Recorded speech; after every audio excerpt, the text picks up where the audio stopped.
Tapi kondisi rasa kono apa, Jok? Moro-moro aku jawab. Apa, Bim? Ya, sudah gampang aja. Jadi, kapan sih awal mulanya dokter atau kedokteran itu kapan sih, Dok?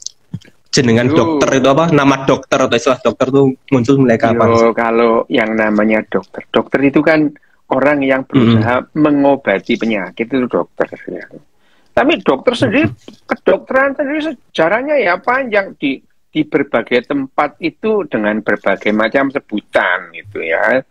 Dokter itu sebagai bermacam sebutan. Tabib itu maksudnya ya dokter, tabib gitu ya. Tabib dokter itu ya. Nah, dulu itu antara dokter dan ahli nujum itu kan gak ono beda nih dulu. Sekarang iya sih podo, saiki ya podo ngono ya. Dokter itu yo akeh nujume timbang ilmu dokter ilmiah gitu. Iya, ilmiah gitu ya. Jadi kalau kita berbicara mengenai kapan mulai kedokteran itu ya sepanjang sejarah manusia ini tentu ada orang-orang yang mencoba memberikan misalnya pengobatan, pertolongan kepada teman yang sakit, sekitar yang sakit gitu. Nah, tapi kalau misalnya apakah hanya Homo sapien ini yang merawat orang sakit? Tidak gitu ya. Homo Neanderthal itu malah dapat banyak bukti Homo Neanderthal itu lebih care, lebih lebih memperhatikan atau merawat orang-orang yang cacat. Itu Homo Neanderthal gitu. Kalau Homo sapien cenderung orang cacat itu ditinggalkan gitu ya. Orang yang mempunyai handicap itu bagi kelompok-kelompok manusia Homo sapien di masa-masa pemburu pengumpul dulu itu ditinggal karena itu beban itu. Ya, nggak iso ngewangi tambah entek panganan naik gitu ya, dibiarin gitu ya. Iya. Jadi cenderung dan anak dengan lahir dengan handicap itu cenderung dibuang gitu. Cenderung dibuang gitu. Kalau pada zaman sebelum era peradaban ya itu cenderung dibuang karena itu memberatkan gitu ya. Karena beban masyarakat ya, Dok. Beban masyarakat dan itu akan mengancam, benar bahwa itu akan mengancam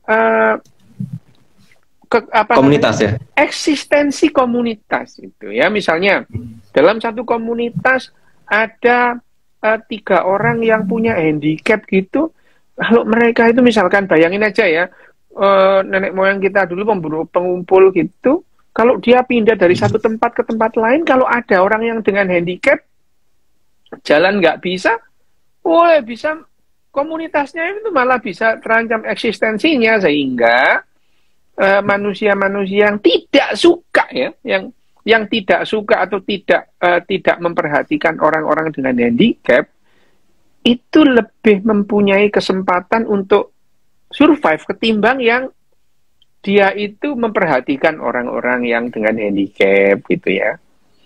Kenapa? Ya itu akan kalau ada orang seperti itu, kemungkinan bertahan eksistensi dari kelompoknya itu lebih kecil daripada kalau mereka meninggalkan anak-anak atau orang dengan handicap gitu. Ya akhirnya penuhlah dunia ini orang-orang yang tidak suka dengan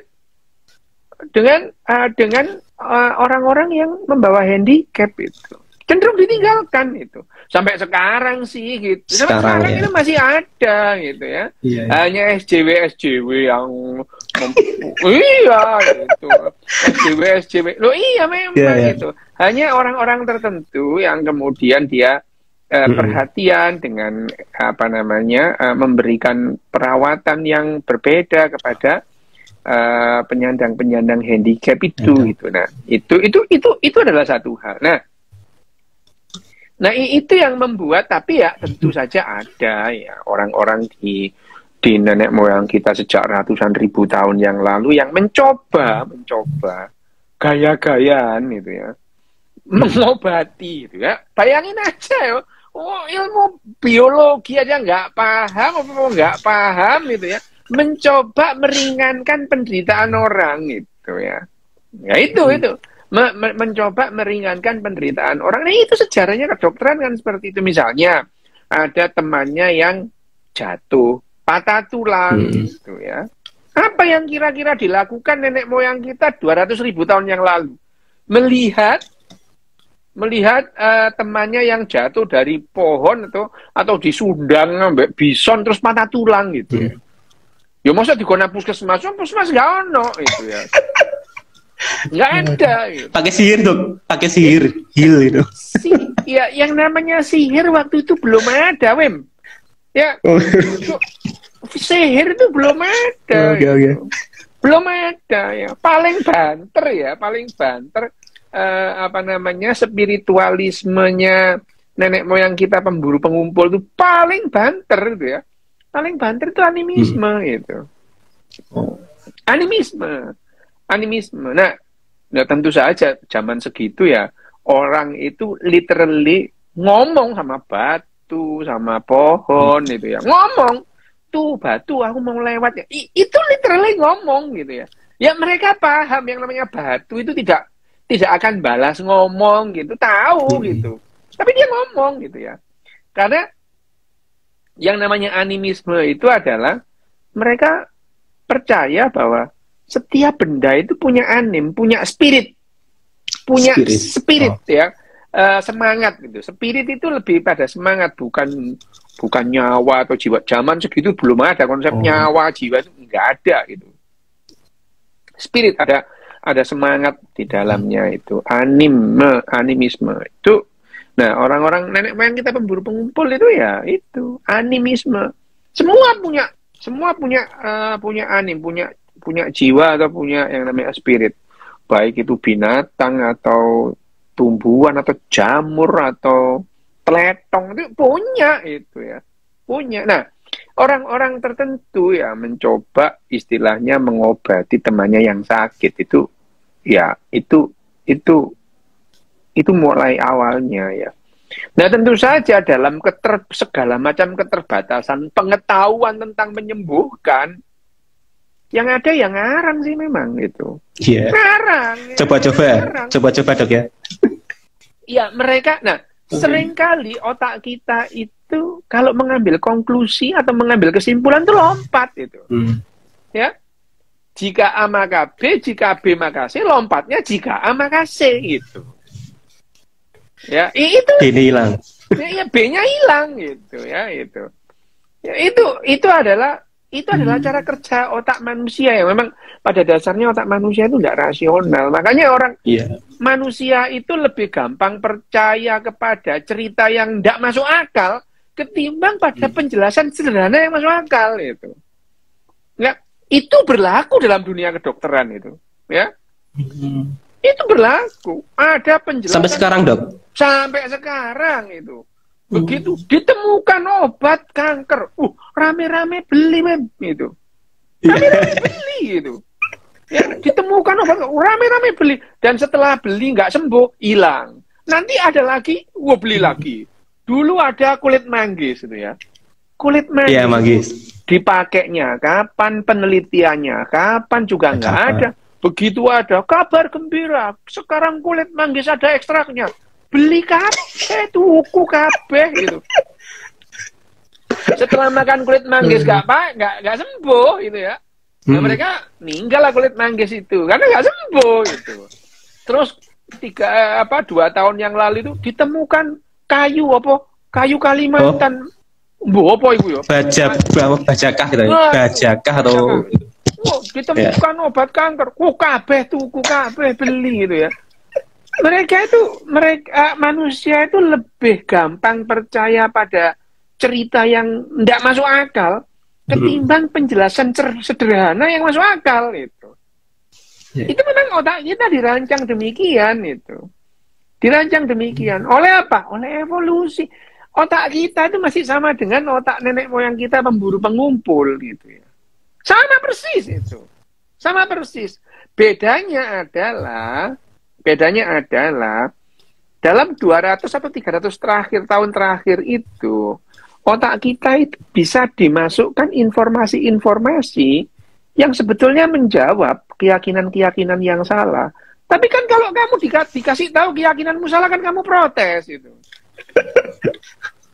Kamu marah. Nggak terima Dok ya? Nggak terima. Nah, itu termasuk dalam dunia kedokteran. Salah satu contoh ya, Wim. Salah satu contohnya. Sampai sekarang yang disebut sebagai bapak kedokteran dunia, ya, pelopornya itu di samping yang namanya Ibnu Sina itu adalah Hippocrates itu ya. Hippocrates itu ya. Hippocrates itu yang sumpahnya itu sampai sekarang dipakai dasar sumpah dokter sak dunia itu ya. Termasuk di Indonesia itu. Sumpah kedokteran ya. Hippocrates Oath itu ya, sumpah kedokteran. Itu Hippocrates Oath itu. Nah, sumpahnya itu sampai sekarang dipakai. Sumpah yang pertama itu adalah primum non nocere gitu ya. Kalau bahasa Inggrisnya itu apa? First do no harm ya. Pertama-tama kamu jangan menambah kesakitan pada orang. Jadi kalau kita itu mengobati orang nggak boleh menambah kesakitannya itu. First do no harm gitu. Terus yang kedua adalah salus aigroti supreme lex ex itu ya apa namanya itu kalau dalam bahasa Indonesianya itu apa? Kesehatan dan keselamatan pasien adalah hukum paling tinggi. Itu kedokteran. Itu adalah sumpah Hippocrates gitu ya. Nah, makanya yang namanya kode etik kedokteran dan hukum-hukum yang lain itu beda. Yang namanya moral kedokteran sama moral yang lain itu berbeda. Jangan disamakan, nggak sama ini ya. Nih aku ngomong ke ini nanti kok kalau moral kita bahas berikutnya ya. Yeah. Nanti ini kalau nggak selesai 1 jam nanti kapan-kapan lagi, Wim.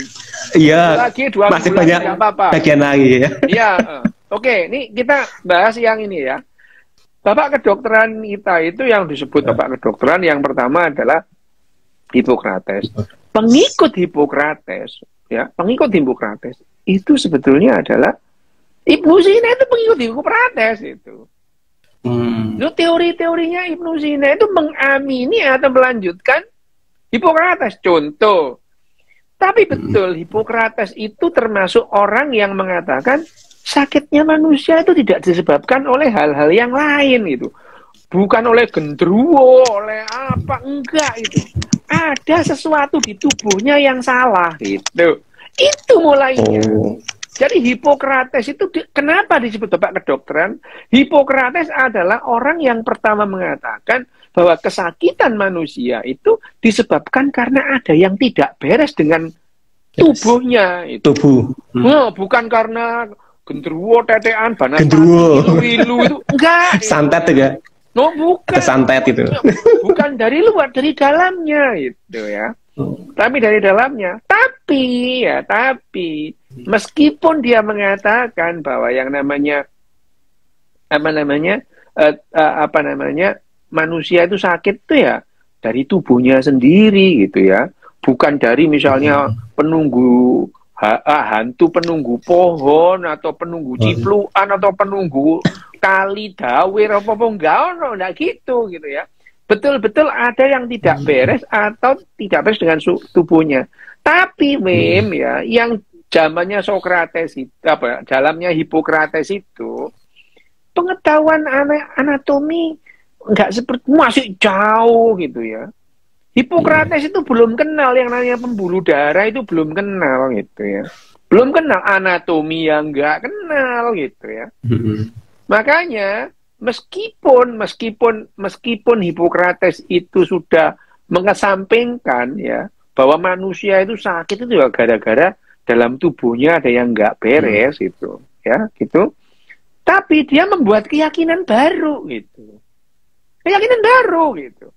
Meskipun keyakinannya itu didapatkan dari pengamatan, hanya saja kesimpulannya ngaco gitu ya. Sekarang kita anggap ngaco, tapi ya namanya keyakinan atau ilmunya Hippocrates itu dipegang teguh oleh penerus-penerusnya itu ya. Penerusnya salah satunya Ibnu Sina gitu ya. Ibnu Sina dan Galen itu ya. Galen itu dengan gigih istilahnya meneriakan atau mengawal teorinya Hippocrates, bahwa kesehatan ini manusia itu dalam tubuhnya ada 4 cairan. Dan dia akan sakit kalau ada ketidakseimbangan antara 4 cairan ini, gitu ya. 4 cairan. 4 cairan itu apa? Yang pertama, cairan merah, yang disebut sanguinis, merah, itu ya. Terus kemudian cairan kuning, empedu yang disebut plekmon, gitu ya. Plekmon, gitu ya. Yang kole itu kuning gitu. Nah, ada yang dahak lendir kayak umbel itu loh ya, umbel. Ya, dia memang menyebutnya dahak itu ya. Jadi lendir putih itu yang disebut plekmon itu. Nah, ada cairan hitam yang disebut melankoli itu. Melankoli ada 4, yang namanya sanguinis, sanguin, terus kemudian koleri, terus kemudian plekmon sama melankoli. Gitu. Melankoli. Merah, kuning, putih kayak dahak itu kayak umbelmu itu ya. Terus kemudian sama melankoli hitam gitu. Hitam. Ya. Ya, hitam. Jadi ini dipegang ribuan tahun.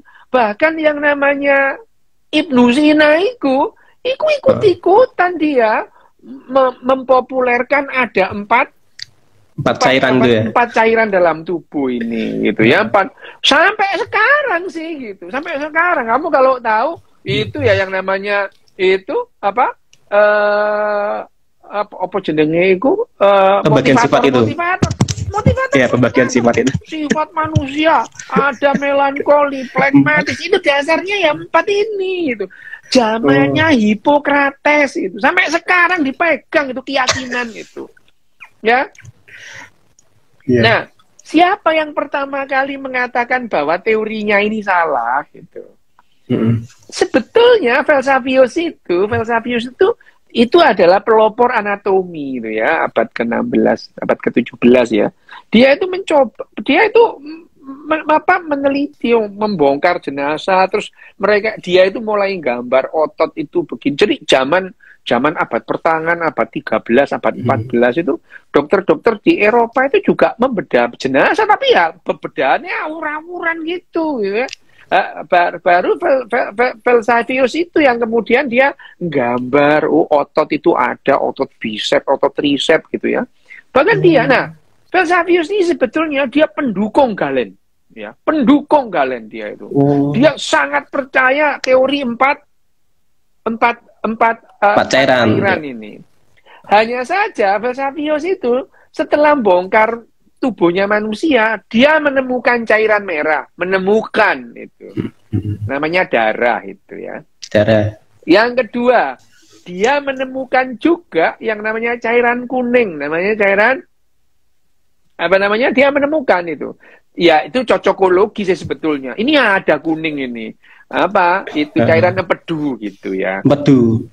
Cairan putih, plekmon, lendir. Ada itu ya. Kelenjar limfe itu ada. Lendir kayak umbel itu, kayak plekmon itu. Nah, tapi dia tidak menemukan cairan hitam itu. Hitam. Nggak nemu itu. Melankoli itu nggak nemu gitu. Punya usut, ternyata yang disebut cairan hitam itu adalah darah yang keluar dari pembuluh darah gitu ya. Darah itu kalau keluar dari pembuluh darah, warnanya berubah jadi hitam. Tapi itu ya darah itu. Asalnya merah. Makanya teorinya Galen itu, keyakinannya Galen yang diamini juga oleh yang namanya Ibnu Sina itu, bahwa yang namanya orang kalau sakit itu cairan hitamnya itu terlalu banyak dalam tubuhnya, harus dikeluarkan itu. Nah, timbullah cara bekam itu. Bekam itu bukan zamannya orang Arab, itu zaman Romawi dan Yunani kuno sudah dilakukan itu. Bukan tekniknya orang Arab abad ke-7 itu. Itu abad sebelum Masehi sudah dilakukan oleh orang-orang Romawi dan Yunani kuno gitu. Ngikuti teorinya si Hippocrates itu. Jadi kalau disedot gitu, terus kemudian pembuluh darahnya pecah, darahnya keluar di bawah kulit jadi hitam, dikeluarin, itu seolah-olah sudah mengeluarkan penyakit itu ya itu. Nah itu sampai sekarang Wim itu. Mbok masih dokter ya Wim itu nang Surabaya itu terus lek wis gawe pengobatan nabi lho ya wis ngawur gitu lho. Lho nabi ku lho enggak tahu belajar yang namanya kedokteran modern. Nek ya lho ojo maneh bekam ya nabi wong belajar anatomi lho gak tahu Wim lho ya apa. Lho ya apa sih? Nah, yang namanya kedokteran modern itu akhirnya kedokteran modern ini long story short ya, lompat itu ya. Jadi nah, kedokteran ini juga lama berpegang pada keyakinan itu gitu. Kenapa demikian? Karena satu, kedokteran itu berpegang pada biologi gitu ya, berpegang pada biologi. Kedokteran ini gitu ya, biologi. Nah, biologi itu sampai abad ke-19 itu masih percaya ahli-ahli biologi itu ada entitas lain dalam tubuh kita ini selain fisik kita itu gitu. Ya, ruh ya. Nah, kalau orang ilmiah kan nggak mau pakai nama ruh gitu. Ganti nama. Ganti istilah itu kan. Dia menyebutnya elan vita, ya, daya hidup. Biar keren ya. Biar keren gitu ya. Iya, nggak mau ruh gitu, nyawa nggak mau mereka. Saya mengatakan elan vita. Elan vita, daya hidup. Nah, daya hidup ini terpisah dengan raganya manusia ini. Raga binatang itu terpisah. Jadi binatang itu punya yang namanya elan vita itu. Ada itu ya. Jadi itu sesuatu yang terpisah dari eksistensi raga ini. Itu ahli biologi gitu. Nah, ahli biologi benar-benar kembali ke pangkuan sains nunggu Charles Darwin lahir itu. Beneran itu gitu. Setelah Charles Darwin lahir mengatakan bahwa kita ini sama dengan binatang-binatang lain itu. Ya, akeh sing ngamuk lah Wim gitu ya. Ya memang banyak yang marah gitu ya. Dikasih tahu bahwa kita itu ya tidak ada bedanya dengan binatang-binatang lain. Binatang yang lain. Ya ngamuk itu ya, ngamuk marah. Tapi biologi modern ya sudah sih, biologi modern itu ya memang manusia ini adalah binatang masuk dalam keluarga besar Kingdom of Animalia. Animalia. Kita masuk dalam keluarga besar vertebrata, filum vertebrata, binatang bertulang belakang. Kita masuk dalam kelas mamalia, ya kan? Kita itu masuk dalam ordo primata. Gitu. Kita ini sudah jelas kalau dalam biologi. Ini biologi loh ya, biologi modern. Kalau biologi nggak modern ya terserah gitu. Kalau biologi yang nggak modern itu adalah makhluk hidup adalah tumbuhan, binatang dan hewan. Lola jamur. Hewan. Bakteri tidak masuk. Bakteri tidak masuk.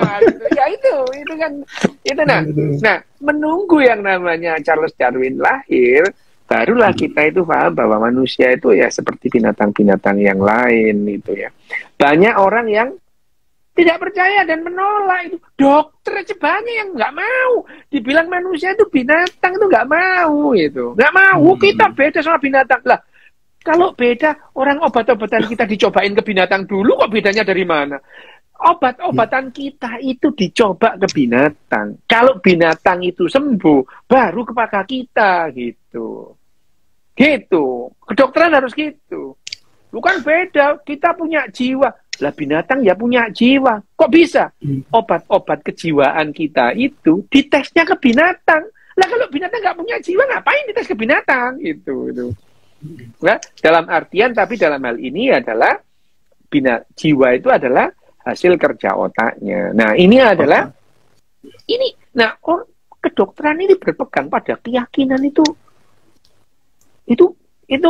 lama itu. Baru 200 tahun kemarin itu. Dan sampai sekarang itu ya banyak. Aku cuma nyuntik loh ya. Yang menyembuhkan itu adalah jin penunggu pohon karet. Yang di atas. Ya, gitu.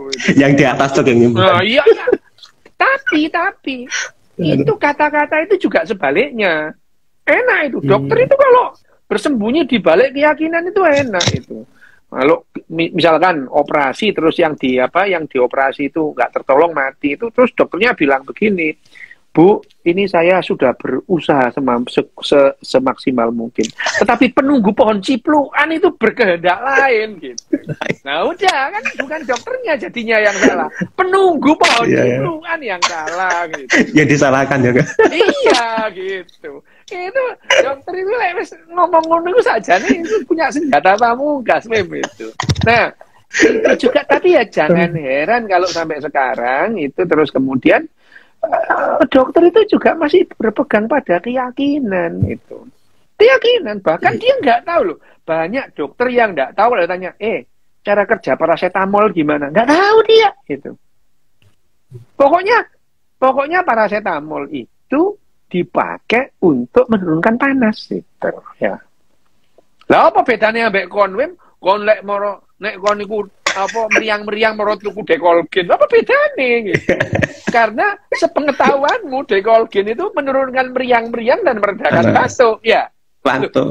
Tapi dokter itu juga gitu. Banyak dokter yang tanya, Dok, bener dok, ini para panadol atau paracetamol itu menurunkan panas, mengurangi demam. Iya gitu. Cara kerjanya gimana? Coba kamu tanya. Lah diamu konku. Cara kerjanya kon mumbe, Dok. Wong kakek takon kon niku njaluk waras njaluk apa? Ya, itu. Jadi jadi kedokteran itu tidak murni kedokteran. Kedokteran itu memang tidak murni pengetahuan ilmiah, Mem. Tidak murni itu. Kedokteran ya. Akhirnya praktek kedokteran itu tidak murni itu. Kenapa? Ya itu tadi. Karena satu ya, dasar-dasar pengetahuan ilmiah kedokteran itu seharusnya didasarkan pada biologi. Seharusnya. Seharusnya. Tapi kan banyak dokter yang tidak berpegang pada biologi modern itu. Banyak itu. Apakah salah? Enggak itu. Karena yang namanya moral atau kode etik kedokteran itu berbeda dengan kode etik yang lain gitu. Misalnya kode etik kedokteran ya. Kode etik kedokteran itu adalah hal-hal yang secara moral kedokteran, etika kedokteran harus dipenuhi gitu. Jadi kalau orang itu yang tidak pernah jadi dokter, ya wajar kalau dia tuh nggak paham kode etik kedokteran itu paham itu. Wajar gitu. Tapi ya sudah nggak ngerti, ngotot lah kudu tak kampleng ya gitu. Dia itu nggak paham kode etik kedokteran, tapi ngotot nggak karu-karuan. Ngotot ya. Ngotot misalnya etika kedokteran. Dokter itu dilarang. Dalam sumpah kedokteran itu ada yang ini, Saya akan memberikan pengobatan dan penjelasan kepada pasien-pasien saya sesuai dengan keilmuan saya. Jadi dokter itu kalau dia itu sudah menggunakan klinik, menggunakan ilmu yang bukan ilmu kedokteran, lah ya dia sudah melanggar kode etik. Melanggar sumpahnya ya. Melanggar kode etik gitu. Ya melanggar kode etik. Misalnya Wem ya. Aku ini ada orang datang terus tak gini kan, Pak, Bapak selain minum obat saya ini Bapak pergi ke Gunung Kawi ya. Loh ini aku melanggar kode etik kedokteran ini gitu. Ya, melanggar kode etik. Apalagi terus aku memberikan sesuatu yang bertentangan dengan ilmu kedokteran itu sendiri. Wah, malah tidak boleh gitu ya. Nah, terus kemudian dokter itu juga dibatasi oleh disiplin ilmunya. Misalnya aku ini dokter bedah saraf, gitu ya. Ya. Loh, ya aku dulu pernah, waktu koas itu, waktu sekolah dulu itu belajar obat-obat jantung gitu. Ngerti, tahu, gitu. Tapi sejak lulus jadi dokter tahun 88 ya sampai saya. Iku ilmu jantung itu berkembang gitu. Dan ini aku itu ono pasien tekanan darah tinggi atau jantung. Aku itu kudu konsul nang ahli jantung gitu. Harus itu. Enggak terus tak obati dewe, gak oleh gitu, enggak boleh gitu. Enggak boleh gitu.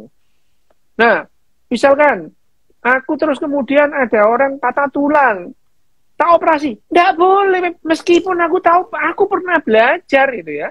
Belajar, tapi itu sudah melompati pagar, itu melanggar disiplin profesi gitu. Nah, di luar orang-orang dokter itu nggak paham yang beginian itu. Lah repot, wis gak paham, nyocot gak karu-karuan ya. Kudu tak lakban ae cangkeme iku. Bualang ya. Bualang watu Dok ya. Kudu tak lakban ae cangkeme. Wis lek gak ngerti iku meneng ngono lho ya. Itu ya Wim, itu ini ya. Yeah. Jadi ya, tapi dokter itu ya jangan dituntut untuk ngikuti moral secara umum, nggak boleh gitu. Misalnya ya gini, kalau ada buronan Wim, buronan ketembak tuh teko nang rumah sakitku nang aku, tugasku itu nambani itu menyembuhkan orang yang ketembak, bukan lapor polisi, itu bukan tugasku itu. Tugasku adalah ini nolong mengobati orang yang ketembak itu. Siapapun itu ya, harus nolongi. Tapi aku juga nggak boleh kalau ada misalnya nggak boleh ngelarang-larang kalau ada satpam lapor polisi, itu tugasnya satpam gitu. Jadi kalau ada buronan ketembak di rumah sakit, dokternya itu harus mengobati gitu. Nggak boleh dokter itu ya, ada maling ketembak mau disiksa, nggak boleh itu. Kamu itu dokter apa preman itu. Nggak boleh gitu ya. Jadi misalnya ada ketembak, udah jelas ini ya, meskipun dia ini teroris lah, penjahat lah, ketembak, tugasnya dokter itu menyelamatkan nyawanya itu, menyelamatkan kehidupannya itu tugasnya dokter itu. Perkara yang lain itu lapor polisi terus datang polisi, itu urusan lain. Tapi tidak boleh dokter itu misalkan ada orang ketembak itu terus datang, udah biarin aja ini penjahat, nggak boleh gitu, nggak boleh. Atau ini, wah ini jangan diobati ini pendukung presiden sana. Lah itu malah lagi itu ya itu. Aduh, parah itu. Ini pendukung capres yang sebelah sono. Lah itu lebih ngarang lagi itu ya. Nah, dokter itu harus mengikuti yang namanya kode etik kedokteran dan disiplin profesi gitu. Nah, ini yang berbeda. Loh ya Wim ya, ini dowo loh Wim ngomong sejarah tok ae lho Wim iku sak wen-wen ini.